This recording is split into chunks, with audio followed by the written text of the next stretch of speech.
Hello, I'm Rosemary Dorr, and I'm here at First United Methodist Church, getting ready to play this wonderful organ. I was taping some other things when this amazing surprise happened to me. I was escorted out into the parking lot, and there was this whole wonderful line of people with cards and decorated cars and precious people.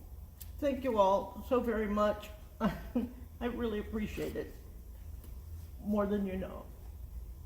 Thank you for all the years that you have given me. I may have played this song before, but it's one of my favorite hymns, entitled Great is Thy Faithfulness. The scripture basis for this hymn is Psalm 36, verse 5. And it says, "Your mercy, O Lord, is in the heavens.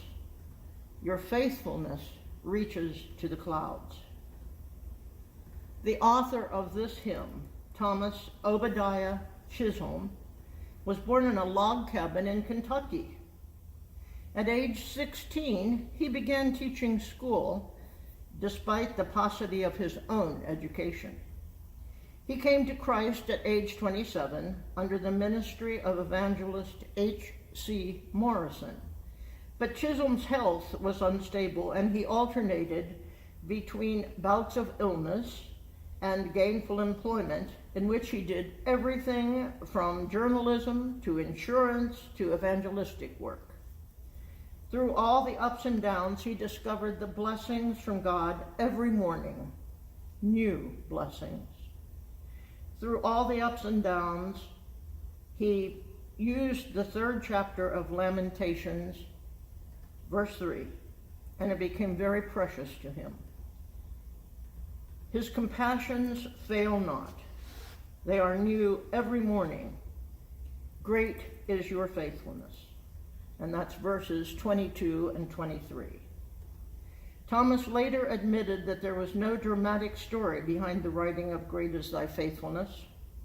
While serving the Lord in Vineland, New Jersey, Thomas set several poems and sent them to his friend, musician William Runyon, who was so moved by this one that he prayed earnestly for special guidance in composing the music. Runyon was in Baldwin, Kansas at the time, and the hymn was published in 1923 in Runyon's private song pamphlets. It went rather slowly for several years, Thomas recalled.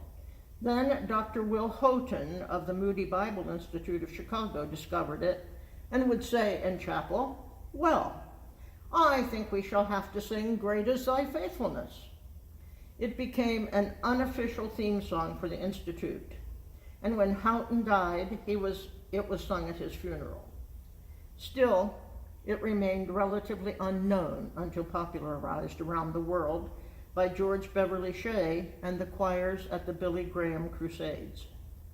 Thomas spent his retirement years in a Methodist home for the aged in Ocean Park, New Jersey, where he was frequently seen walking by the ocean and along town streets. Tom Rich, a resident of Ocean Park, recalls his pleasant demeanor as he dropped by the diner, sat on park benches, and fellowshipped with friends at Ocean Park's summer Bible conferences.